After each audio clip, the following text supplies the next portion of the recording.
না? তিনি সমস্ত ভালো ভালো গুণের সাথে গুণান্বিত, এটা বিশ্বাস করি না? আর যদি কেউ বিশ্বাসই না করে তাহলে সে ইমানদারি না। বিশ্বাস করলো, সে বিশ্বাসই করলো না।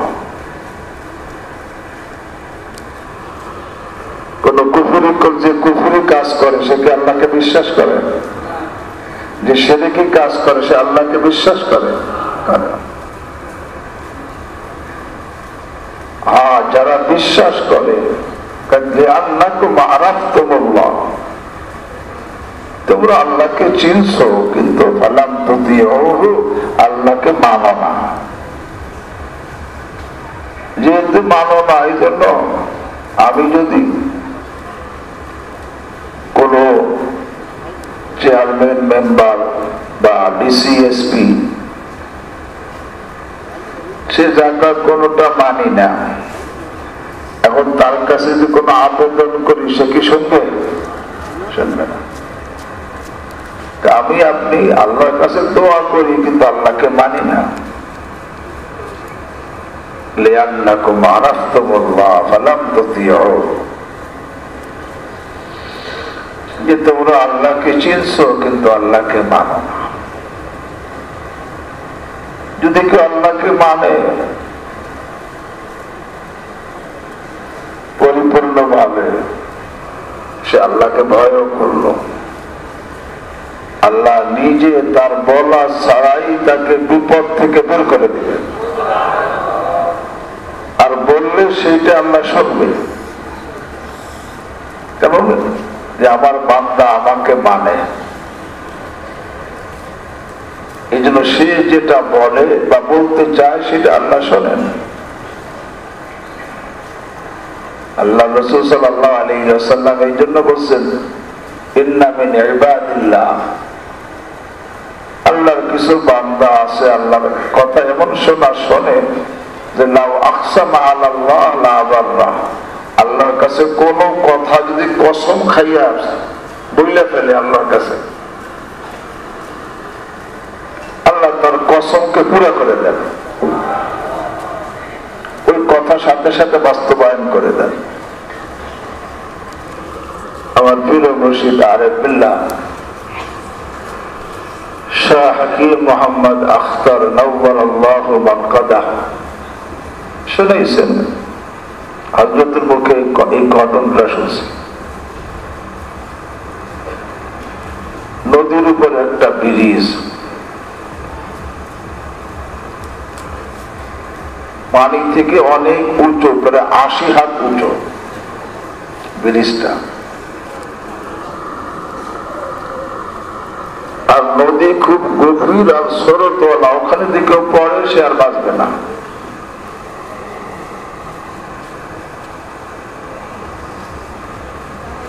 এক যুবক ব্রিজের রেলিং এর উপর দিয়ে হাঁটতেছে, যুবকরা কত কিছু করে।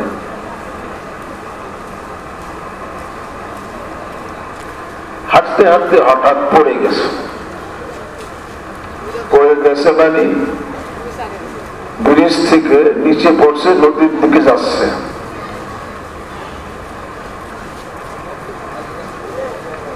ইব্রাহিম আদহাম রহমতুল্লাহ দেখছেন যে ছেলেটা পড়ে গেছে, এখন নিচে পড়লে সে মারা যাবে।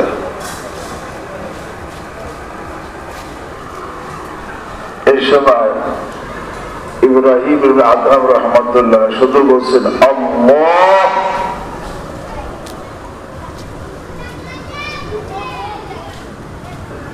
বলেন যে উনি যে আল্লাহ বলছেন, কেন বলছেন আল্লাহ জানেন না? আল্লাহ কেমন শোনা শোনেন, ওই পরন্ত যুবক ঝুলন্ত হয়ে গেছে।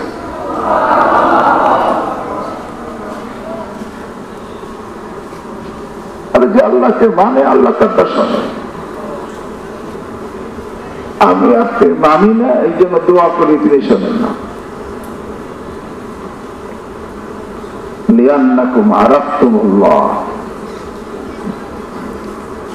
তোমরা আল্লাহকে চিনছো কিন্তু মানো না। মানো নাই, এই জন্য দোয়া কবুল হয় না।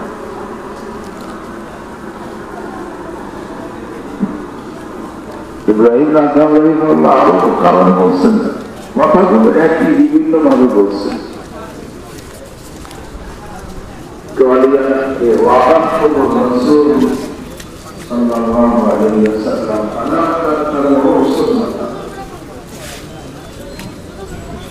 তোমরা রাসূল সাল্লাল্লাহু আলাইহি ওয়াসাল্লামকে চিনছো, কিন্তু তার আদর্শের অনুসরণ করো না।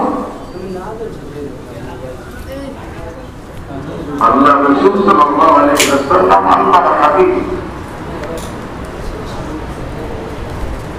এমন হাবিব আল্লাহ নিজে বলেন, যদি আপনার কেউ অনুসরণ করে আমি তাকে বন্ধু বানায় দিব, মাফ করে দেব।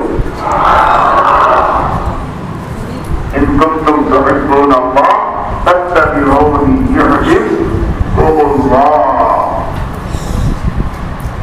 এমন হাদিস, এতদিন তুমি আমাকে বন্ধু বানাইতে চাইছো, কিন্তু আমার হাবিবের যখন পরিপূর্ণ অনুসরণ করছো, এখন আমি নিজে তোমাকে বন্ধু বানাবো।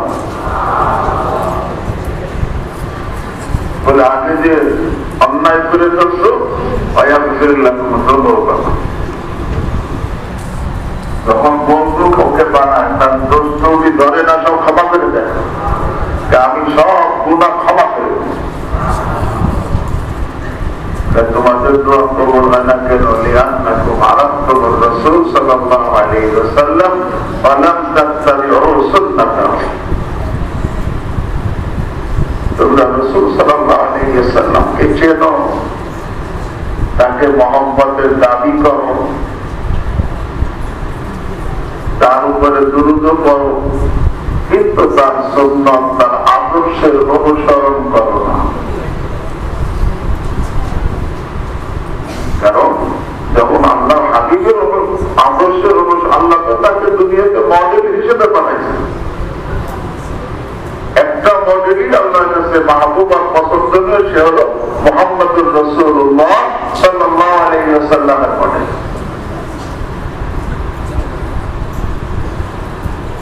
এই জন্য দেখেন না,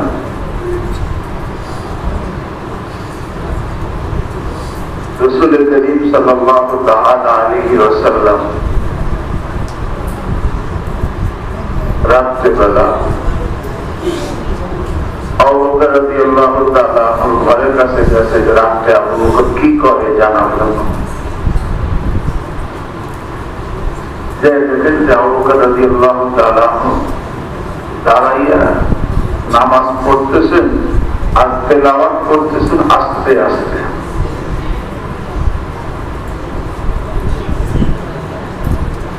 এরপর ওমর ফারুক রাদিয়াল্লাহু তাআলা ঘরের কাছে গেছে, যে দেখেন সেও নামাজ পড়তেছে, যখন তেলাওয়াত খুব জোরে জোরে করতেছে।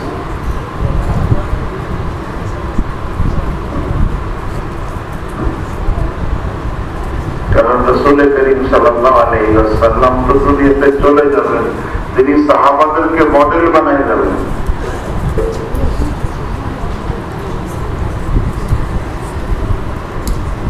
এই জন্য তাদের খোঁজ দিতেন।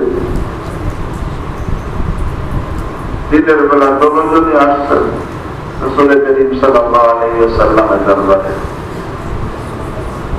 রাসূল সাল্লাল্লাহু আলাইহি ওয়াসাল্লাম আবু বকর রাদিয়াল্লাহু তাআলা আনহুকে জিজ্ঞাসা করলেন, হে আবু বকর, তুমি খুব আস্তে আস্তে কেন তেলাওয়াত করতেছিলে, এত আস্তে করতেছে না কেন? বললেন, ইয়া রাসূলুল্লাহ, আমি তো তেলাওয়াত করছি আল্লাহকে শোনানোর জন্য, আল্লাহ তো আস্তেও শোনেন, তো যাকে শোনানোর জন্য করছি সে তো শুনছে। শুনছেন? আমি যাকে শোনানোর নিয়তে করছি তিনি তো কি, ইন্নী আসমাতু মান নাজাইতু, আমি যাকে শোনানোর নিয়তে তেলাওয়াত করছি তিনি তো শুনছেন। আমার উদ্দেশ্য তো হয়ে গেছে, আমার তো শোনার উদ্দেশ্য কাকে? আল্লাহ তো আস্তেও শোনেন, আমি তো তাকে শুনে গেছি। এই জন্য যেহেতু উদ্দেশ্য আল্লাহকে শোনানো, আল্লাহ তো আস্তেও শোনেন, এই জন্য আমি আস্তে করছি। ওনার নিয়তের মধ্যে কোনো খারাপই আছে? আমলের মধ্যে কোনো খারাপই আছে? 20 জনের রাত্রিবেলা একা একা আমল করতেছেন, আবার তেলাওয়াত আস্তে আস্তে করতেছেন। কেন শোনাবেন আল্লাহকে? আল্লাহ তো আস্তে শোনেন। এই জন্য আমি এমনি আসমা তোমার না চাই। পরে জিজ্ঞাসা করলেন ওমর রাদিয়াল্লাহু তাআলা আনহুকে, আমল তুমি খুব জোরে জোরে পড়তেছিলে, উচ্চ স্বরে কেন? ইয়া রাসূলুল্লাহ,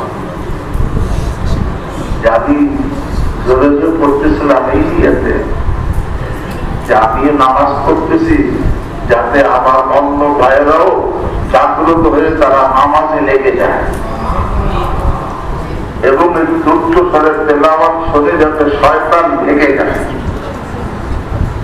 এমনি আসল শয়তান ওয়াউকিদুল মাসনা, আমি শয়তানকে ভাগাইতেছিলাম আর ঘুমন্তকে জাগাইতেছিলাম। মানে শয়তানকে ভাগানোর জন্য আর ঘুমন্তকে জাগানোর জন্য আমি জোরে পড়ছি। ওনার নিয়তের মধ্যে কোনো ত্রুটি আছে? আমলের মধ্যে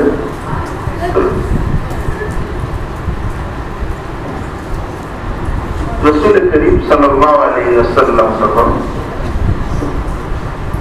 আবু বকর রাদিয়াল্লাহু তাআলা আনহু বললেন, হে আবু বকর, ইরফা কালিলা, তুমি আরেকটু উচ্চ আওয়াজে পড়ো। ওমর রাদিয়াল্লাহু তাআলা আনহু, হে ওমর, ইখফিজ কালিলা, তুমি একটু নিচু আওয়াজে পড়ো। একজনকে একটু উঁচু আওয়াজে পড়তে বলছেন, আর একজনকে একটু নিচু আওয়াজে পড়তে বলছেন। এটা কেন বলছেন?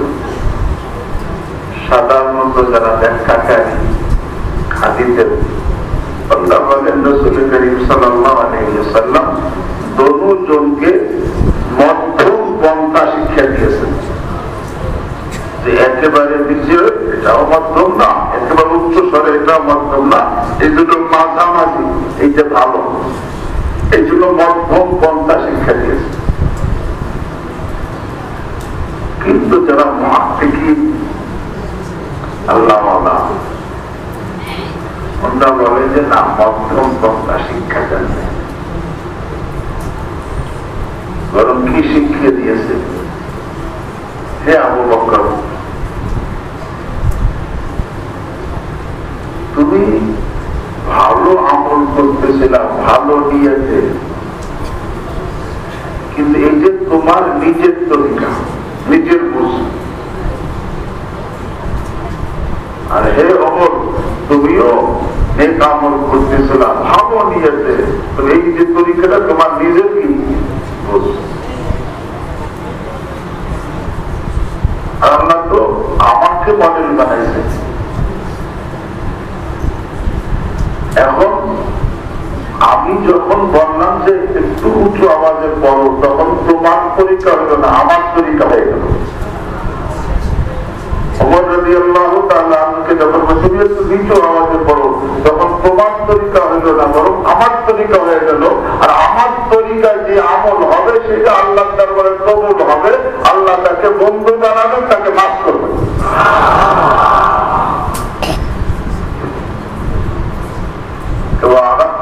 রাসূল সাল্লাল্লাহু আলাইহি ওয়াসাল্লাম ওয়ালাম তাত্তাবিউ সুন্নাতাহ, তোমাদের দোয়া কবুল হয় না কেন?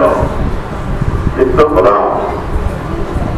রাসূল সাল্লাল্লাহু আলাইহি ওয়াসাল্লামকে চেনো ঠিক, কিন্তু তার আদর্শের অনুসরণ করো না। আর বলছেন, ওয়াআরাফতুল কুরআন ফালাম তা'মালু বিহি, তোমরা কোরআনকে চেনো, জানলাম বাণী, এটা চেনো, কিন্তু কোরআনের উপরে আমল করো না। আল্লাহ তো কোরআন দিয়েছেন কি জন্য? আমলের জন্য। তোমরা কোরআনকে চেনো কিন্তু আমল করো না, এই জন্য তোমাদের দোয়া কবুল হয় না। وَأَقَلْتُمْ نِعَمَ اللَّهِ فَلَمْ تُؤَدُّوا شُكْرَهَا, তোমরা আল্লাহর নিয়ামত খাও কিন্তু তার শুকর আদায় করো। আল্লাহর নিয়ামত খেয়ে যে গুনাহ করে সে কি শুকর আদায় করলো না নাফরমানি করলো? আল্লাহর নিয়ামত খেয়ে যে অহংকারে লিপ্ত হলো সে শুকর আদায় করলো না নাশুকরি করলো? আল্লাহর নিয়ামত খেয়ে যে নাকি আরে যে কোনো পাপে জড়িত হইল এসব সে তো নিয়ামতের কি করলো? নাশুকরি। কারণ যে শুকর আদায় করে সে তো নিয়ামত দাতাকে বলে না, তার দিলের মধ্যে নিয়ামত দাতার মহব্বত আজমত থাকে, জবানে তার গুণগান থাকে, অঙ্গ প্রত্যঙ্গ তার কর্মবর্ণের মধ্যে লাগা থাকে। শুকুর তাকে বলে সে নিয়ামত দাতাকে বলে না, মানে তার দিলের মধ্যে নিয়ামত দাতার মহব্বত এবং তার আজমত থাকে, খাসিয়ত থাকে। আর জবান তার গুণগানে লিপ্ত থাকে, আর সমস্ত অঙ্গ প্রত্যঙ্গ তার কর্মবর্ণের মধ্যে লিপ্ত থাকে।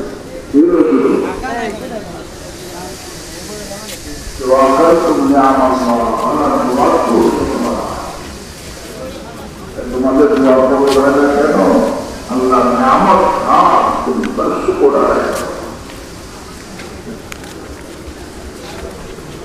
এরপর আরো বলে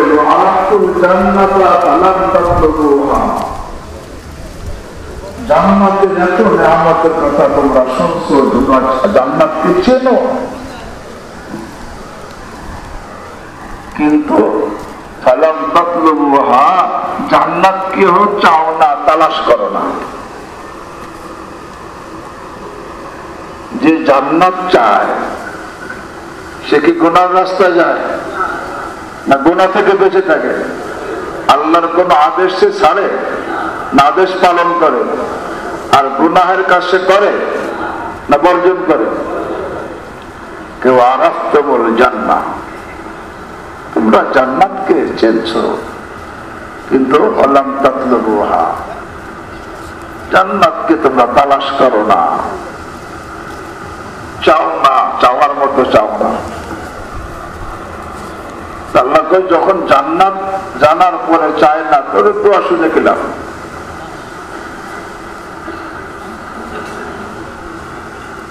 এখানে কোরআনে কারীমের মধ্যে আল্লাহ রাব্বুল আলামিন আরহামুর রাহিমিন দুই শ্রেণীর দোয়াকারীর কথা উল্লেখ করছে।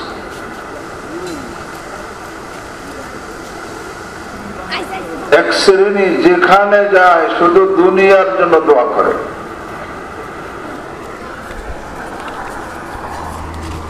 দুনিয়া দুনিয়ার দোয়া, কোন মসজিদ মাহফিলে গিয়েও দুনিয়ার দোয়া, দুনিয়ার দোয়া, হজ করতে নামাজ সেখানে দুনিয়ার দোয়া, দুনিয়া চায়। আল্লাহ বলেন আমিনহুম মান ইয়াকুলু রাব্বানা আতিনা ফিদ দুনিয়া, কিছু লোক বলে আল্লাহ আমাকে দুনিয়া দেন, আল্লাহ এরকম ভাবে এরকম জমি দেন, টাকা দেন, বাড়ি দেন, গাড়ি দেন, দোকান দেন, এরকম ভাবে একটা একটা চাই, দুনিয়া চায়। আখিরাতের ব্যাপারে কিছু চায় না।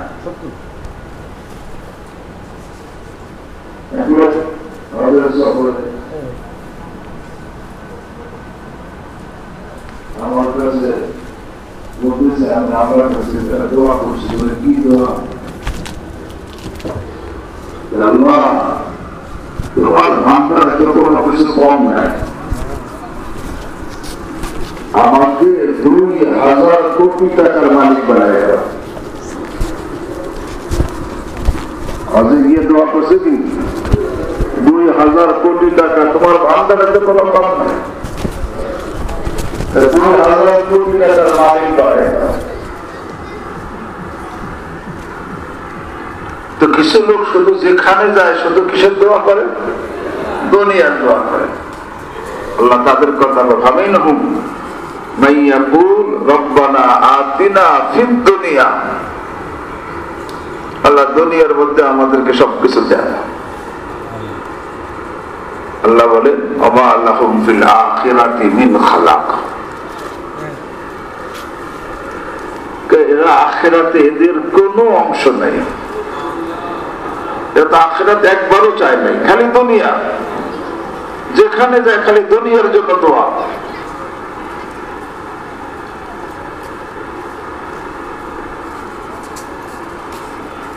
এমনি দোয়া করে আল্লাহর কাছে, দোয়া করে, দোয়া চায়, শুধু কিসের জন্য? নিজের ইসলাহের জন্য দোয়া চায় না, হেদায়েতের জন্য দোয়া চায় না, গুনাহ থেকে বাঁচার যাতে আল্লাহ তৌফিক দেয় সেই জন্য দোয়া চায় না। আরে আখিরাতে যদি আল্লাহ ইমানি আখিরাতে নাজাত দেয় সেই জন্য দোয়া চায় না, খালি দোয়া চায় কিসের?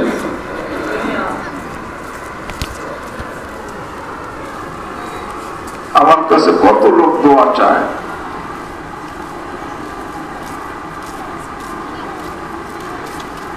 কিন্তু আমার মনে হয় 95% হবে বা আরো বেশি দুনিয়ার দোয়া।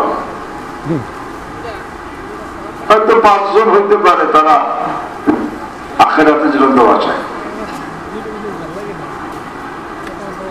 ফামিনহুম মাইয়াকুলু রব্বানা আতিনা ফিদ দুনিয়া ওমা লাহু ফিল আখিরাতি মিন খালাক, আল্লাহকে আখিরাতে তাদের কোনোই অংশ নাই।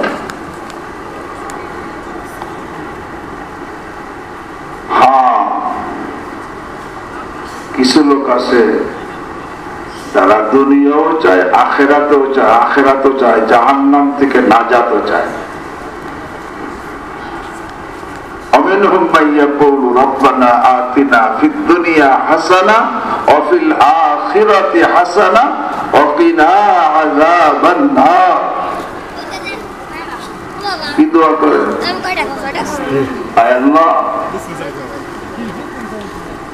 আপনি আমাদেরকে দান করেন দুনিয়ার মধ্যে ভালাই, মঙ্গল দান করেন। মঙ্গল কি? সব ধরনের মঙ্গল। এই আয়াতের তাফসীরের মধ্যে লেখে মঙ্গল কি? দুনিয়ার মধ্যে নিজের সুস্থতা, পরিবারের সুস্থতা, এটা একটা নিয়ামত না? নিজের সুস্থতা, পরিবারের সুস্থতা, এটা দুনিয়ার মধ্যে একটা বড় মঙ্গল। দ্বিতীয়, হালাল রুজির মধ্যে বরকত। হালাল রুজির মধ্যে কি বরকত? এটা একটা নিয়ামত, এটা ভালাই, মঙ্গল। তৃতীয়, ঈমান আকীদা বিশুদ্ধ হওয়া। আল্লাহ বিভিন্ন রকম কথা শুনি, এক একজন এক এক কথা বলে। আল্লাহ যেই ঈমান তোমার কাছে সহি, যেটা তোমার কাছে মকবুল, গ্রহণযোগ্য, আল্লাহ এরকম সহি ঈমান আমাকে দান করো। এটা সামান্য ঈমান, এমন ব্যাপার সামান্যর কারণে সে ঈমান বেঈমান হয়ে যায়। সামান্য কারণে আমরা তো কিছু মনে করি না। একটা কুফুরি কথা বলছে, ঈমান কি হয়ে গেছে? নষ্ট হয়ে গেছে। কুফুরি কাজ করছে, ঈমান কি হয়ে গেছে? নষ্ট হয়ে গেছে। কুফুরি বিশ্বাস দিলের মধ্যে রাখছে, ঈমান কি হয়ে গেছে? নষ্ট হয়ে গেছে। তো দুনিয়ার মধ্যে একটা ভালাই আকীদা কি সিহহাত, ঈমান আকীদা বিশুদ্ধ হওয়া। আল্লাহ তুমি বিশুদ্ধ ঈমান আকীদা আমাকে দান করো। আর কি? হেদায়েত দান করো। আয় আল্লাহ আমাকে ইজ্জত সম্মান দান করো, আয় আল্লাহ আমাকে ইলমে নাফে উপকারী ইলম দান করো, যে ইলমের অনুযায়ী আমল করে আমি তোমার প্রিয় হতে পারি এমন ইলম আমাকে দান করো। শুধু ইলম দ্বারা আল্লাহর প্রিয় হওয়া যায় না। শুধু ইলম যদি আল্লাহর প্রিয় হওয়ার বস্তু হতো তাহলে যত ইলম ওয়ালা সবাই আল্লাহর প্রিয় হইতো, ইবলিসও আল্লাহর প্রিয় হইতো। ইবলিসের কাছে ইলম আমার আপনার থেকে কম না বেশি? অনেক বেশি।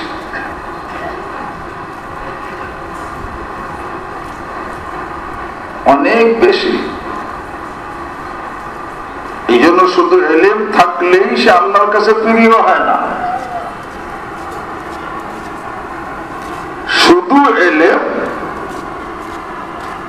এটা কোন ফজিলতের বস্তু না। হ্যাঁ, ইলম অনুযায়ী আমল যদি হয় এটা ফজিলতের বস্তু।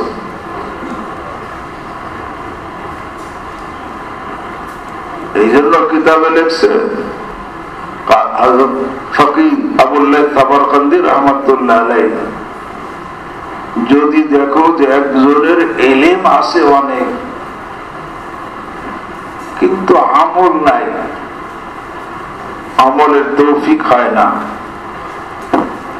তাহলে বুঝতে হবে এই ইলমটা ফজিলতের জন্য না, এই ইলমটাই তার ধ্বংসের কারণ হবে। আল্লাহ আমাকে আপনাদেরকে হেফাজত করে। উনি বলেন যে ধ্বংসের আলামত যে ইলম আছে কিন্তু কি নাই? আমল নাই। এই ইলম তার ফজিলতের বস্তু না, বরং তার ধ্বংসের কি কারণ। তো দুনিয়ার মধ্যে ভালাইয়ের মধ্যে এই জন্য কিছু উলুমে নাফিআ, উপকারী ইলম, যে ইলম সর্বপ্রথম দ্বারা আমার উপকার হবে, অন্যের হোক আর আমার সর্বপ্রথম উপকার হবে। এই জন্য উলুমে নাফিআ। আল্লাহ রাসূল সাল্লাল্লাহু আলাইহি ওয়াসাল্লাম দোয়া শিখিয়েছেন, আল্লাহুম্মা ইন্না নাসআলুকা ইলমান নাফিআ। আল্লাহ আমরা আপনার কাছে উপকারী ইলম চাই, অনাউযু বিকা মিন ইলমিন লা ইয়ানফা, এবং যে ইলমের দ্বারা উপকার হয় না এই ইলম থেকে আমি আপনার কাছে আশ্রয় চাই। যে ইলম নাফে হয় না সেই ইলম তার সবচেয়ে বড় ধ্বংসের কি হয়ে যায়? কারণ হয়ে যায়। আল্লাহুম্মা ইন্না নাসআলুকা ইলমান নাফিআ, যার ইলম উপকারী হয়।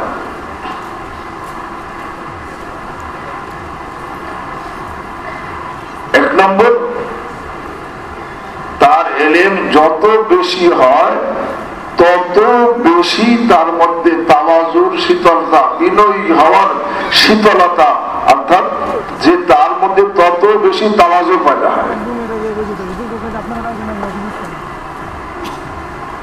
যার ইলম উপকারী হবে তার মধ্যে সবচাইতে যত বেশি ইলম বলা হবে তত বেশি কি হবে? তাওয়াজু, মানে সে নিজেকে কি মনে করবে? ছোট মনে করবে। আর যে ইলম উপকারী না তার ইলম যত বেশি হবে সে নিজেকে তত বড় মনে করবে, অহংকারী হবে।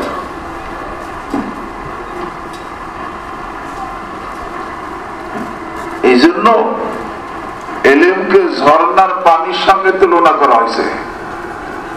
কিসের পানি? পাহাড় থেকে যে ঝর্ণা প্রস্রবণ বের হয় এই পানির সঙ্গে তুলনা করা হয়েছে। কেন? বলে পাহাড় থেকে যে পানি বের হয় ঝর্ণা, যত বেশি পানি হয় তত বেশি শীতল ঠান্ডা, ঠিক না? না গরম? আরে যার উপকারী এলেম হবে, তার এলেম যত বেশি হবে তার মধ্যে তত বেশি তাওয়াজুয়ের শীতলতা থাকবে, অহংকারের কোনো গর্মি থাকবে না। অহংকারে যদি গর্মি থাকে তাহলে বুঝতে হবে এই এলেম তার জন্য কিনা উপকারী না, এই এলেমই তাকে ধ্বংস করবে। 2 নম্বর, ঝর্ণার পানি যতই হোক একেবারে ডালিমের রসের মতো, একেবারে কি পরিষ্কার, তার মধ্যে কোনো ময়লা নাই, কোনো উপরেও কোনো আবকুড়া কারকাট নাই, নিচেও কোনো ধুলাবালি, পানি একেবারে স্বচ্ছ। আরে যার উপকারী এলেম হবে তার এলেম গুনাহের ময়লা থেকে একেবারে স্বচ্ছ থাকবে, গুনাহের ময়লা তার এলেমের মধ্যে থাকবে না। আর যার এলেম উপকারী হবে না, আরে তার এলেমের মধ্যে গুনাহের ময়লা এমন থাকবে ওই গুনাহের কারণে সে ধ্বংস হয়ে যাবে।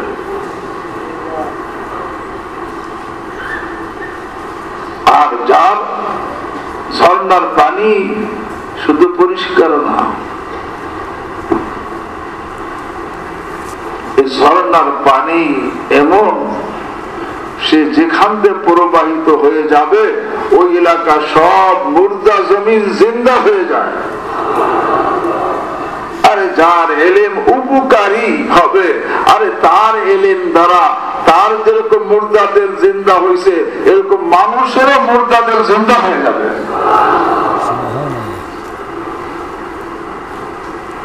এই জন্য উলুমে নাফিয়া বলা, আল্লাহর কাছে কোন ইলম চাওয়া হয়েছে? আল্লাহুম্মা ইন্না নাসআলুকা ইলমান নাফিআ, আল্লাহ উপকারী ইলম আমাকে দান করেন, আল্লাহ আমাকেও দান করেন, আমাদের সকলকে দান করেন। দুনিয়ার ভালাইয়ের মধ্যে উলুমে নাফিআ আর কি আমালে সালেহা, নেক আমল। কি নেক আমল? নেক আমল কি? নেক আমল বলা হয় যে সে আল্লাহর সমস্ত হক আদায় করে, বান্দার সমস্ত হক আদায় করে। আল্লাহর সমস্ত হক আদায় করার নাম আর বান্দার সমস্ত হক আদায় করার নাম কি? নেক আমল। খুব ভালো করে শুনি, আমলে সালেহ কাকে বলে? আরে আল্লাহর সমস্ত হক আদায় করা, বান্দার বাপ মার হক আদায় করা, স্ত্রীর হক আদায় করা, স্বামীর হক আদায় করা, ছেলে মেয়ের হক আদায় করা, ভাই বোনের হক আদায় করা, পাড়া প্রতিবেশীর হক আদায় করা, আত্মীয়দের হক আদায় করা, প্রত্যেক মানুষের যে হক আছে সেটা কি করা? আদায় করা। আরে আল্লাহর সমস্ত হক আদায় করা আর বান্দার সমস্ত হক আদায় করার নাম হলো কি? নেক আমল। এই জন্য আল্লাহ দুনিয়ার মধ্যে আমাকে কি ভালাই দেন? আমলে সালেহ, নেক আমলের ভালাই। আর কি? আখলাকে মাহমিদা, উত্তম চরিত্র। এটা সবচেয়ে বড় একটা মঙ্গল। হাদিসের আছে কিয়ামতের দিন মিজানের পাল্লা উত্তম চরিত্রের চাইতে ভারী অন্য কোন আমল হবে না। খুলুকে হাসান, উত্তম চরিত্রের মঙ্গল আমাকে দেন। আর কি? আল্লাহ সমস্ত আমলের মধ্যে ইখলাস আমাকে দান করেন। আল্লাহ আমাকে নেক বিবি দান করেন। এই যে দুনিয়ার মধ্যে ভালাই দেন, এর মধ্যে সব আছে। রব্বানা আতিনা ফিদ দুনিয়া, আল্লাহ দুনিয়ার মধ্যে আমাকে ভালাই দান করেন, এর মধ্যে সব আছে। সেহাতে নফস সেহাতে আহাল, নিজের সুস্থতা, নিজের পরিবারের সুস্থতা, রিজকে হালালের মধ্যে বরকত, আকীদা শুদ্ধ হওয়া, হেদায়েত প্রাপ্ত হওয়া, সিরাতে মুস্তাকিমের উপরে চলা, ইজ্জত সম্মান, উপকারী এলেম, নেক আমল আর উত্তম চরিত্র, এবং সব নেক আমলের মধ্যে ইখলাস এবং নেক বিবি, এই সব দুনিয়ার ভালোর মধ্যে কি শামিল। অফিল আখিরাতে হাসানা, আল্লাহ আখিরাতেও আপনি আমাকে ভালাই দেন। আখিরাতের ভালাই কি? এক নম্বর, আল্লাহ আমাকে জান্নাত দেন। দুই নম্বর, জান্নাতের লাজাওয়াল চিরস্থায়ী অগণিত নিয়ামত আমাকে দান করেন। আর কি? আল্লাহ আপনার সন্তুষ্টি আমাকে দান করেন। আর আল্লাহ আপনাকে আপনার দিদার নসিব করেন। এই আখিরাতের ভালাইয়ের মধ্যে আছে। এই লোকটা দুনিয়াও চাইছে, আরো কি চাইছে? ওয়াকিনা আযাবান নার, আল্লাহ আপনি আমাদেরকে জাহান্নামের আযাব থেকে বাঁচান।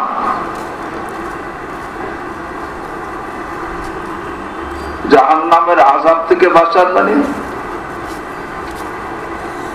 আরে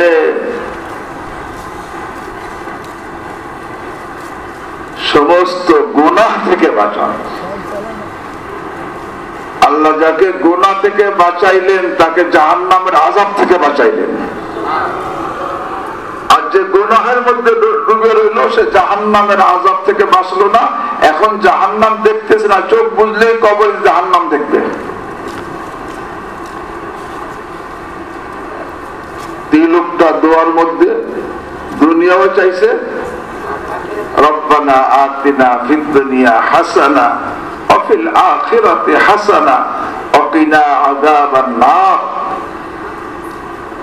আল্লাহ বলেন উলাইকা লাহুম নাসীবুম মিম্মা কাসাবু, আল্লাহ তাদেরকে হিস্সা দিবেন, দুনিয়াতেও দিবেন আখিরাতেও দিবেন।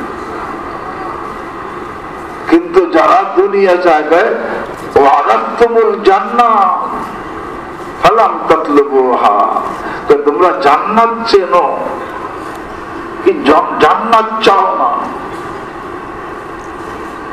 এক বিঘা জমিন তুমি যেই পরিমাণ চাওয়া চাও, জান্নাত ওই পরিমাণ কি চাও না। একটা দোকান যেই পরিমাণ তুমি চাও ওই পরিমাণ জান্নাত কি চাও না। আসলে কি চাই? এক বিঘা জমিন পাওয়ার জন্য কত কিছু করি, কিন্তু জান্নাত পাওয়ার জন্য কি করি?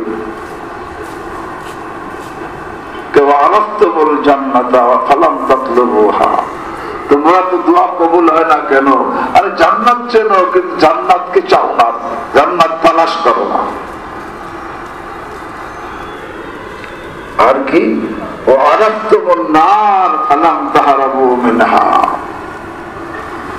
জাহান্নামকে চেনো কিন্তু জাহান্নাম থেকে ভাগো না, পলায়ন করো না, বরং যেই কাজ করলে জাহান্নামে যেতে হবে সেই কাজে লেগে থাকো। মিথ্যা বলা, গীবত করা, গালি দেওয়া, অন্যের হক নষ্ট করা, জুলুম করা, অবিচার করা, আরে এরকম ভাবে বিভিন্ন পাপ। হযরত আব্দুল্লাহ ইবনে আব্বাস রাদিয়াল্লাহু তাআলা আনহুমা বলেন, জাহান্নামের একটা কঠিন আযাবের গর্ত আছে, তাকে গাই বলা হয়। ফাসাউফা ইয়ালকাউনা গাইয়া, ফাসাউফা ইয়ালকাউনা গাইয়া, তোমরা অচিরেই সেই জাহান্নামের গর্তের মধ্যে, আরে গর্ত দেখবা মানে সেখানে পতিত হবে। আল্লাহ আমাদের সকলকে হেফাজত করুন। সেই গর্তটা কেমন? ওয়াইন্না আউদিয়াতা জাহান্নাম লাতাস্তাঈযু মিন, জাহান্নামের অন্য অন্য গর্তগুলো এর থেকে আল্লাহর কাছে পানাহ চায়। আ'আদ্দাল্লাহু তাআলা যালিকাল ওয়াদিয়া, আল্লাহ এই জাহান্নামের এই কঠিন গর্ত, যার মধ্যে কঠিন আযাব, এটা আল্লাহ কাদের জন্য তৈরি করছেন? উনি বলেন, এক নম্বর লিসানিল মুসিররি আলা জিনা, ওই জিনাকার যে নাকি জিনার উপরে জমে থাকে, জিনার উপরে জমে থাকে। বলে হুজুর জিনার উপরে জমে থাকে? অনেকে আছে।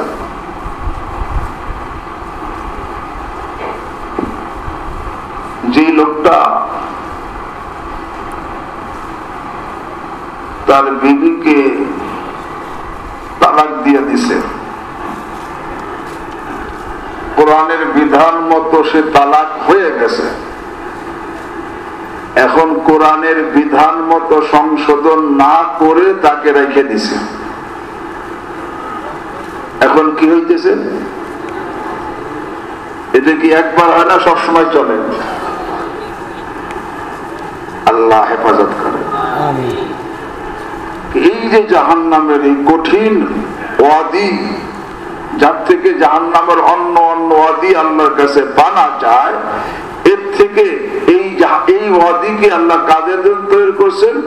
লিসানিল মুসিররি আলা জিনা, ওই জিনাকার যে নাকি জিনার উপরে জমে থাকে। কেউ তো সরাসরি জিনা করে,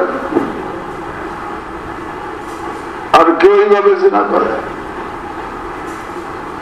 দুই নম্বর বোঝা গেল, এই জিনা করা মানে জাহান্নাম দেশে বাঁচা না, জাহান্নামে যাওয়া। দুই নম্বর ওলি শারিবিল খামরি আল মুদমিনি আলাইহি, ওই মদখোর যে সব সময় মদ খায়, তওবা করে না, মদে অভ্যস্ত, তার জন্য এই জাহান্নাম, এই গায়ব।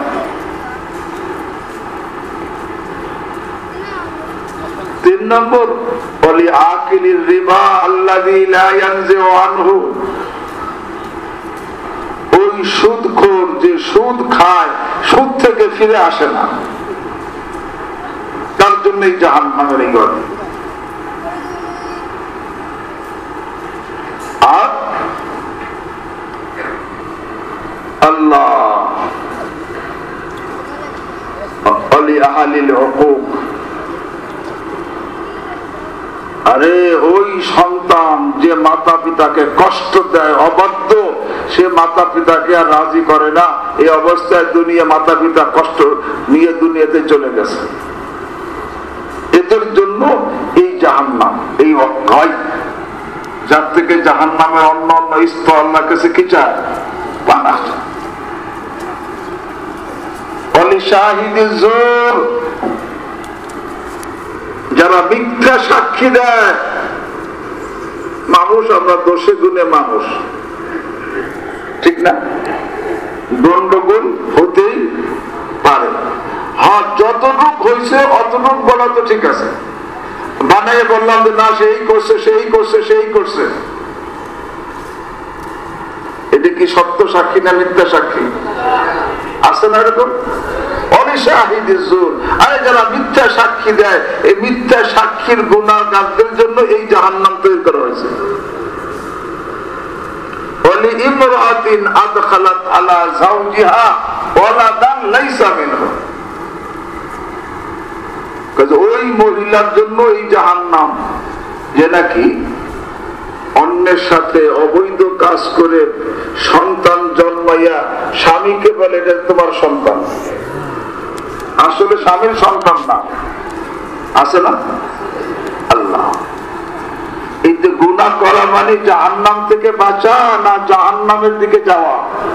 আল্লাহ আপনি আমাকে জাহান্নাম, কিনা আযাব আর নার, আল্লাহ আমাকে জাহান্নামের আযাব থেকে বাঁচান, অর্থাৎ আল্লাহ গুনাহ থেকে আমাকে বাঁচান। আল্লাহ যাকে গুনাহ থেকে বাঁচাইলেন তাকে জাহান্নামের আযাব থেকে বাঁচাইলেন। আর যে গুনাহের মধ্যে জড়িত রইল সে জাহান্নাম থেকে বাঁচলো। আল্লাহ আমাকে আপনাদেরকে হেদায়েত দান করুন। তো বলতেছিলাম যে আমরা ওয়ারাবতুমুন নার ফালাম তাহরুবু মিনহা, তোমরা জাহান্নামের কথা শুনছো কিন্তু জাহান্নাম থেকে পলায়ন করো না, ভাগো না। আরে যে ভাগে সে তো জাহান্নামে যাওয়ার যে কোনো কাজ তার থেকে খুব ভাগে, তাই না? যে জাহান্নাম থেকে ভাগবে সে গুনার কাছে যাবে না, গুনাহ থেকে ভাগবে। আর শুধু ফাফিরু ইলাল্লাহ, আই ফাফিরু মিন মাসিয়াতিল্লাহ ইলা তাআতিল্লাহ। আরে আল্লাহর নাফরমানি থেকে জলদি পলায়ন করো, ভাগো আল্লাহর ফরমাবরদারির দিকে। আরে নাফরমানি থেকে ভাগা মানে জাহান্নাম থেকে ভাগা, আর নাফরমানি থেকে বাঁচা মানে জাহান্নাম থেকে বাঁচা। আর নাফরমানি করা মানে জাহান্নামের মধ্যে ঢোকা। বলে জাহান্নামে ঢুকলি দেখি নেই তো সিমটম শুরু হয়ে যায়। কোন গুনাহগারের দিলের মধ্যে শান্তি নেই, অশান্তি সবসময়। দিলের মধ্যে শান্তি আসবে কিভাবে? মালিককে অসন্তুষ্ট করে যে জাহান্নামের আসামি, তার দিলের মধ্যে শান্তি হবে? আরে যে নাকি ফাঁসির আসামি, সে যত সুন্দর পোশাক পরুক, যত সুন্দর খানা খাক, যত সুন্দর বিছনায় ঘুমক, তার কি কোনো এতে এই মধ্যে তার কোনো শান্তি আছে? আরে যে জাহান্নামের আসামি, সে যত বড় বিল্ডিং এই থাক, আর যত সুন্দর দামি পোশাকই পরুক, আর যত সুন্দর খাটের মধ্যে, আরে এরকম ভাবে পালঙ্গের মধ্যে ঘুমাক, তার দিলের মধ্যে কি নেই? শান্তি নেই। বরং তো হুজিবাতিন নার ও বিশাহাওয়াত, এই হাদিসে, বুখারীর হাদিস, তো গুনাহের দ্বারা জাহান্নামকে ঘিরে রাখা হয়েছে, এই অর্থ বলা হয়। কিন্তু গাজী আবু বকর আরাবী উনি অন্য অর্থ বলেন। উনি বলেন গুনাহ দ্বারা জাহান্নামকে ঘিরে রাখা হয় নাই, বরং জাহান্নাম দ্বারা গুনাহকে ঘিরে রাখা হয়েছে। চতুর্দিক দিয়ে জাহান্নাম, এর মাঝখানে হলো কি? গুনাহ। যেমন উদাহরণ, এখন তো দেখছি কমে গেছে, আগে দেখছি মারই দিয়া বক শিকার করতো, বক ধরতো, দেখছেন তো? মারই পাইতা, এখন ওই মারের মধ্যে একটা পুঁটি মাছ ঝুলেই দেয়, তাই না? যেটা বগের খুব আকর্ষণীয়, মন চাই জিনিস, কিন্তু ওই ফাঁদ কিন্তু ওই পুঁটি মাছের চতুর্দিক দিয়ে থাকে। বগে ওই ফাঁদ দেখে না, সে দেখে কোনটা? পুঁটি মাছ। বগে পুঁটি মাছ দেখে, ফাঁদ দেখলে কি জাগাই তো? কিন্তু ওই পুঁটি মাছের কাছে যাওয়ার আগে সে ফাঁদে কি হয়ে যায়? আরে যে গুনাহ, ঠিক এরকম ভাবে আমাদের গুনাহের চতুর্দিকে জাহান্নাম দিয়ে বেষ্টন করা। আমি এখন দেখতেছি না, আর চোখ যখন বন্ধ হবে তখন দেখবো জাহান্নামের মধ্যে পড়ে গেছে। আল্লাহ আমাকে আপনাদেরকে হেফাজত করে, অতীতকে মাফ করে দেন, বর্তমানকে সংশোধন করে দেন। তোমাদের দোয়া কবুল হয় না কেন? জাহান্নাম তো চেনো, কিন্তু জাহান্নাম চিনছো, শুনছো, চিনছো, এত কঠিন কঠিন আযাব, পাহাড় বরদাস্ত করতে পারবে না। এই যে শোনো, বয়ানও করো, কিন্তু নিজে এখান থেকে পলায়ন করো না। বরং যেই কাজ করলে জাহান্নামে যাওয়া লাগবে সেই কাজই তুমি করো। তো জাহান্নামকে পলায়ন করলাম না জাহান্নামের মধ্যে ঢুকলাম? আল্লাহ আমাদেরকে হেফাজত করে। আর ইব্রাহিম আযম বলেন শুধু তাই না, আরে ওয়ারাফতুমুল মাউতা ফালাম তাস্তাইদু লাহু, তোমরা মউতকে চেনো, দেখো, কিন্তু মউতের জন্য কোন প্রস্তুতি নাও না। একটু ঢাকা যাবা 10 দিন 15 দিনের জন্য কত সামান নিয়ে যাও, হজে যাবা 1 মাসের জন্য কত কিছু নিয়ে যাও, কিন্তু তুমি যে যেই দেশে সফর তুমি সফর করবা, মৃত্যু হবে সব জানো, কিন্তু সেখানকার জন্য কোনো প্রস্তুতি গ্রহণ করো না। এই জন্য তোমাদের দোয়া কি হয় না? আর কি অদাফানতুমুল আমওয়াত ফালাম তা'তাবিরু, আরে তোমরা মাঝে মাঝে মৃত্যু ব্যক্তির লাশ দাফন করতেছো, কিন্তু এর থেকে উপদেশ গ্রহণ করো না। কি উপদেশ? আরে ইয়া সাহিবি লা তাগতারির বিতানাউমি আল উমরু ইয়ানফাদু ওয়ান নাঈমু ইয়াজুলু। হে মৃত্যু ব্যক্তি লাশ কি কয়? আরে সে তার অবস্থা দিয়া জগৎবাসীকে, দুনিয়ার লোকদেরকে বলে, ইয়া সাহিবি, হে আমার সাথীরা, বন্ধুরা, ভাইরা, বাবারা, ছেলেরা, মেয়েরা, সব লা তাগতারির বিতানাউমি, ভোগ বিলাসের মধ্যে লিপ্ত হয়ে ধোঁকায় পড়ে যেও না। কেন? ফাল উমরু ইয়ানফাদু ওয়ান নাঈমু ইয়াজুলু, আর একদিন তোমার এই জীবন শেষ হয়ে যাবে, আর এই ভোগ বিলাসের সামান সব চলে যাবে, তুমি খালি হাতে কবরে যাবা। না বিল্ডিং যাবে, না বিল্ডিং এর মধ্যে থেকে একটা কামরা যাবে, না কামরার মধ্যে থেকে একটা খাট যাবে, না একটা বাতি যাবে, না একটা বিছনা যাবে, না একটা চাদর যাবে, আরে খালি মাটিতে চলে যাবা।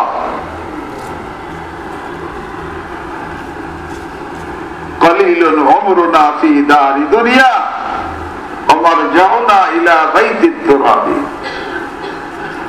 কই তোমরা মউত জানছো দেখো, কিন্তু মউতের জন্য কোনো প্রস্তুতি নাও না। সবার জানা আছে যে আমি মৃত্যুবরণ করবে না, হাত উঠাতে, যে আমি মরবো না। একটা যুবক হাত উঠাও যে আমি মরবো না। হ্যাঁ, আরে সবাই মৃত্যু হবে, সকলে জানি, তোমরা সকলে জানো যে মৃত্যু হবে, কিন্তু ফালাম তাস্তাইদু লাহু, এর জন্য প্রস্তুতি নাও না। এই জন্য দোয়া কি হয় না? আর কি অদাফানতুমুল আমওয়াত ফালাম তা'তাবিরু, তোমরা মৃত্যু ব্যক্তিদেরকে দফন করো, কিন্তু উপদেশ কি? সর্বশেষ দিনে কইছে তোমাদের দোয়া কবুল হয় না কেন? তারাকতুম উয়ুবাকুম ওয়াস্তাগালতুম বিউয়ুবিন নাস। আরে তোমরা তোমাদের নিজেদের দোষ দেখা ছেড়ে দিয়েছো, আর লোকদের দোষ দেখার মধ্যে লিপ্ত হয়ে গেছো।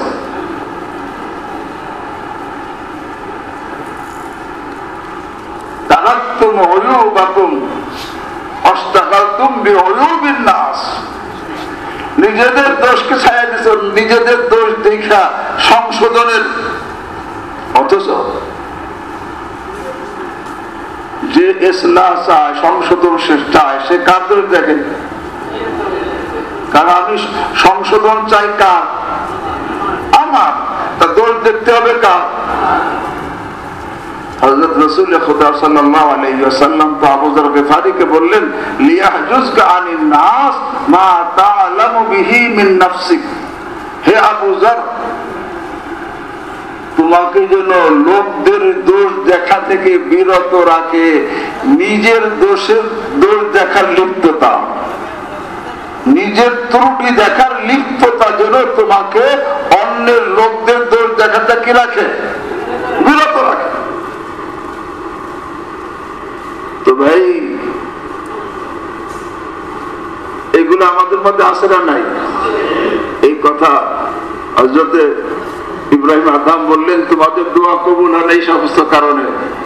আরাফতুমুল্লাহ ফালাম তুতিউহু ওয়া আরাফতুমুর রাসূল সাল্লাল্লাহু আলাইহি ওয়াসাল্লাম ফালাম তাত্তাবিউ সুন্নাতাহু ওয়া আরাফতুমুল কুরআন ফালাম তা'মালু বিহি। আরে ওয়া আকালতুম নি'মাল্লাহ ফালাম তুআদ্দু শুকরাহা। আরে ওয়ারাফতুমুল জান্নাতা ফালাম তাতলুবুহা ওয়ারাফতুমুন নার ফালাম তাহরাবু মিনহা ওয়ারাফতুমুশ শাইতান ফালাম তুহারিবুহু। শয়তানকে চেনো, কিন্তু শয়তানের সাথে দুশমনি না করে কি করো?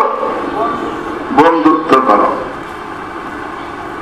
ওয়ারাফতুমুশ শাইতান, আরে ফালাম তুহারিবুহু ওয়া ওয়াফাকতুমুহু, শয়তানের সাথে যুদ্ধ করো না, বরং শয়তানের সাথে কি বন্ধুত্ব করো। আর ওয়ারাফতুমুল মাউতা ফালাম তাস্তাইদু লাহু ওয়া তাহান্তুমুল আমওয়াত ফালাম তা'তাবিরু ওয়া তারাকতুম উয়ুবাকুম ওয়াশতাগালতুম বিউয়ুবিন নাস।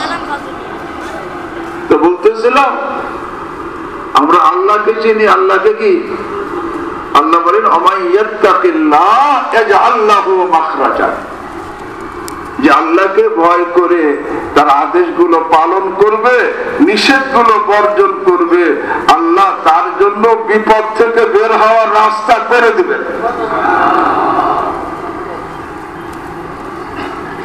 আল্লাহর আদেশ মনে করেন ঈমান আকীদাকে বিশুদ্ধ করা,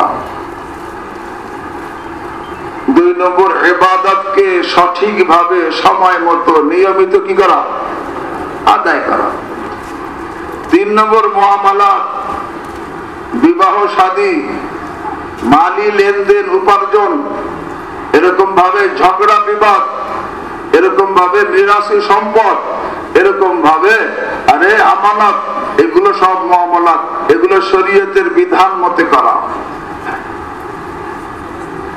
প্রত্যেকটা বিধান আছে না? এমনি ভাবে আরে আখলাক সুন্দর করা, সমস্ত খারাপি থেকে ভিতরকে পবিত্র করে সমস্ত ভালো গুণ দ্বারা ভিতরকে সজ্জিত করা, এরকম মুআশারাত, আমার আচার আচরণ, কথাবার্তা, আরে উঠা বসা এমন হয় এর দ্বারা যেন আমার আব্বা আম্মা কষ্ট না পায়, এর দ্বারা যেন আমার বিবি কষ্ট না পায়, এর দ্বারা যেন আমার স্বামী কষ্ট না পায়, এর দ্বারা আমার ভাই বোন কষ্ট না পায়, এর দ্বারা যেন আমার আত্মীয় কষ্ট না পায়, এর দ্বারা যেন আমার পাড়া প্রতিবেশী কষ্ট না পায়, এর দ্বারা যেন কোনো আল্লাহর বান্দা কষ্ট, এটা ইসলামের জন্য এটা জরুরি, ইসলাহের জন্য। যে আল্লাহকে ভয় করবে তার ঈমান আকীদা ঠিক হবে, যে আল্লাহকে ভয় করবে তার ইবাদত সঠিকভাবে সময় মতো নিয়মিত সে কি করবে আদায় করবে।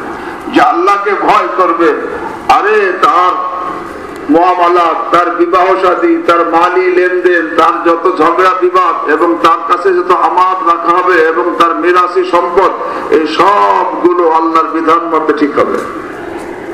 আখলাক চরিত্র ঠিক হবে, তার আচার আচরণ কি হবে ঠিক হবে, এবং সে সব গুনাহ থেকে কি বেঁচে থাকবে। তখন সে আল্লাহকে ভয় করলো। আর এই ব্যক্তির জন্য ওমাই ইয়াত্তাকিল্লাহ ইয়াজআল লাহু মাখরাজা, যে আল্লাহকে ভয় করে আল্লাহ সমস্ত আদেশ পালন করলো আর সমস্ত নিষেধ বর্জন করলো, সে আল্লাহ তার সে এখন আল্লাহর বন্ধু হয়ে গেছে। এই জন্য আল্লাহ, সে আল্লাহর বন্ধু, সে বিপদে থাকবে। আমি আপনি যদি কারোর সাথে বন্ধুত্ব করি, এখন সে যদি কোনো বিপদে থাকে, আমার শক্তি থাকলে তাকে বিপদে রাখি না, সেখান থেকে বের করি। আরে যে নাকি আল্লাহ সমস্ত আদেশগুলো অতীত থেকে তওবা করে সমস্ত আদেশগুলো সঠিকভাবে পালন করা শুরু করছে এবং সমস্ত নিষেধ বর্জন করা শুরু করছে এবং সমস্ত এখন সে আল্লাহর বন্ধু হয়ে গেছে, এই জন্য আল্লাহকে আমি তার জন্য বিপদ থেকে বের হওয়ার রাস্তা করে দিব। আল্লাহকে এখন সে আল্লাহর বন্ধু হয়ে গেছে, সে জান্নাতি হয়ে গেছে। তো ভাই, আল্লাহর বন্ধু হওয়ার জন্য সবকিছুর সংশোধন জরুরি, সবকিছুর কি সংশোধন জরুরি, তখন সে আল্লাহর বন্ধু হবে। ঈমান আকীদা সংশোধন করলাম, ইবাদত সংশোধন করলাম না, ঈমান আকীদা ইবাদত ঠিক করলাম, মুআমালাতকে ঠিক করলাম না, সে কি আল্লাহর বন্ধু হইতে পারছে? আরে মুআমালাত ঠিক আছে কিন্তু আমার আখলাক ঠিক করলাম না, সেও বন্ধু হইতে পারবে না, আল্লাহ বলতে বুঝতে পারবে না। আখলাকও ঠিক করছে কিন্তু মুআশারাত ঠিক করে না, সেও আল্লাহ বলতে বুঝতে পারবে না। উদাহরণস্বরূপ, এখন মোবাইলের যুগ, মোবাইলে আমরা কথা বলি না, এখন মোবাইলে যে নম্বরটা, এই নম্বর কত সংখ্যার নম্বর? 11টা সংখ্যার নম্বর। এখন আপনি একজনের সাথে কথা বলার উদ্দেশ্য, আপনি নিয়ত করে চেষ্টা করতেছেন। এখন মনে করেন 11টা নম্বরের 5টা ঠিক আছে কিন্তু 6টা বেঠিক, কথা বলা যাবে? তার কাছে কথা যাবে? আরে 6টা ঠিক আছে 5টা বেঠিক, যাবে? আরে 7টা ঠিক আছে 4টা বেঠিক, হ্যাঁ? আরে 8টা ঠিক আছে 3টে বেঠিক, 9টা ঠিক আছে 2টা বেঠিক, 10টা ঠিক আছে 1টা বেঠিক, হ্যাঁ? আরে আমি যার সাথে কথা বলতে চাই 11টাই ঠিক হতে হবে, তখন আমার কথা তার কাছে পৌঁছবে। আর আমি যদি আল্লাহর কাছে পৌঁছতে চাই, আমার ঈমান আকীদার নম্বর ঠিক হওয়া লাগবে, ইবাদতের নম্বর ঠিক হওয়া লাগবে, মুআমালাতের নম্বর ঠিক হওয়া লাগবে, আখলাকের নম্বর ঠিক হওয়া লাগবে, মুআশারাতের নম্বর ঠিক হওয়া লাগবে। আমি 1-2টা নম্বর ঠিক করে বলে আমি আল্লাহ পর্যন্ত পৌঁছে যাব। আল্লাহ আমাকে আপনাদেরকে তৌফিক দান করেন। যে আল্লাহকে ভয় করে আরে সমস্ত আল্লাহ প্রত্যেকটা আদেশ পালন করবে, প্রত্যেকটা নিষেধ বর্জন করবে। হ্যাঁ, এই জন্য আদেশ পালনের জন্য সহি ইলম তার লাগবে এবং সহি ইলম সে অর্জন করবে এবং সহি ইলমের দ্বারা আল্লাহর কি কি আদেশ এটা সে জানছে, আল্লাহর কি কি নিষেধ এটা জানছে। এখন এর উপর আমল করবে এবং সহি আমলের মধ্যে সহি নিয়ত করবে, তখন এই আমল হবে নেক আমল।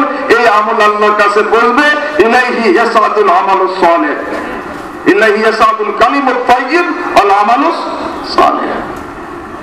এই জন্য ভাই আল্লাহ পর্যন্ত যদি বুঝতে চাই তাহলে আমার সব কি কে রাজি আছি? আল্লাহ আমাকে আপনাদের সকলকে তৌফিক দান করেন। আল্লাহ সবকে আল্লাহর প্রতিটা আদেশ পালনের, প্রতিটা নিষেধ বর্জনের। কার কোন নম্বরে সমস্যা আছে নিজে তালাশ করি, হাত নামাই। কার কোন নম্বরে সমস্যা আছে বলে আমার ইবাদতের মধ্যে সমস্যা আছে কিনা, বলে আমার মুআমালাত, আমার বিবাহ শাদী, আমার লেনদেন, আমার ঝগড়া বিবাদ, আমার কাছে আমানত রাখা হয় এবং যে বিরাসী সম্পদ সুষ্ঠুভাবে আল্লাহর বিধান মধ্যে বন্টন করা, এর মধ্যে কোনো সমস্যা আছে কিনা, না বোনকে বঞ্চিত করা হয়েছে, না ভাইকে ঠকানো হয়েছে, আরে ঠিক করতে হবে। আমার এরকম আখলাক ঠিক করতে হবে, আমার মুআশারাত ঠিক করতে হবে। সব নম্বর যখন ঠিক হয়ে যাবে তখন এই আমল আল্লাহ করতে পৌঁছে যাবে।